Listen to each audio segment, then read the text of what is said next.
Ukraine पर ताबड़तोड़ missile और ड्रोन हमले पर उसके गांव और शहरों पर तेजी से कब्जा करते जा रहे रूस को हाल ही में तगड़ा झटका तब लगा जब रूस की राजधानी मॉस्को के एक कॉन्सर्ट हॉल पर हमला हुआ।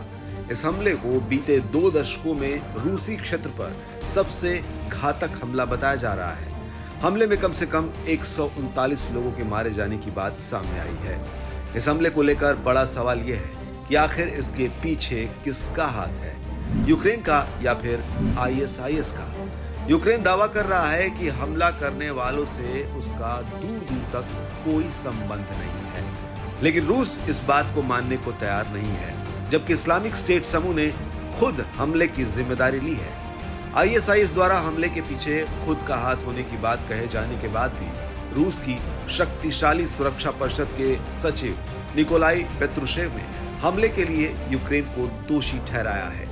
जिहादी समूह और अमेरिकी खुफिया विभाग के दावों के बावजूद रूस ने इस हमले का आरोप यूक्रेन पर मढ़ने का प्रयास किया है, जबकि यूक्रेन ने हमलावरों से किसी भी तरह का संबंध होने से पूरी तरह से इनकार किया है।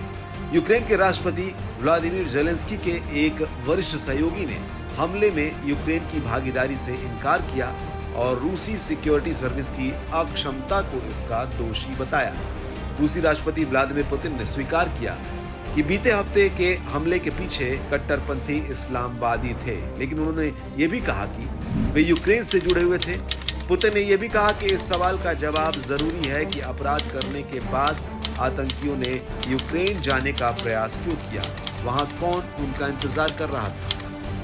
हालांकि पुतिन ने बिना किसी सबूत के इस हमले को यूक्रेन समर्थक समूहों द्वारा रूसी क्षेत्र में घुसपैठ से जोड़ा और कहा कि वे सब हमारे समाज में दहशत पैदा करने के प्रयास में थे। इस बीच रूस की एक अदालत ने मंगलवार को मॉस्को कॉन्सर्ट हॉल में हुए हमले के मामले में एक और संदिग्ध को हिरासत में भेज दिया।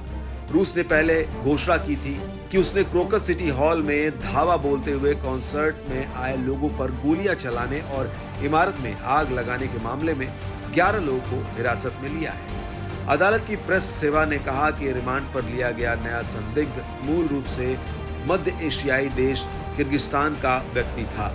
इससे पहले जिन अन्य लोगों पर हमले का आरोप लगा है वे तजाकिस्तान और रूस से हैं। हिरासत में रखे गए सभी लोगों पर आतंकवाद का आरोप लगाया गया है और उन्हें आजीवन कारावास की सजा हो सकती है।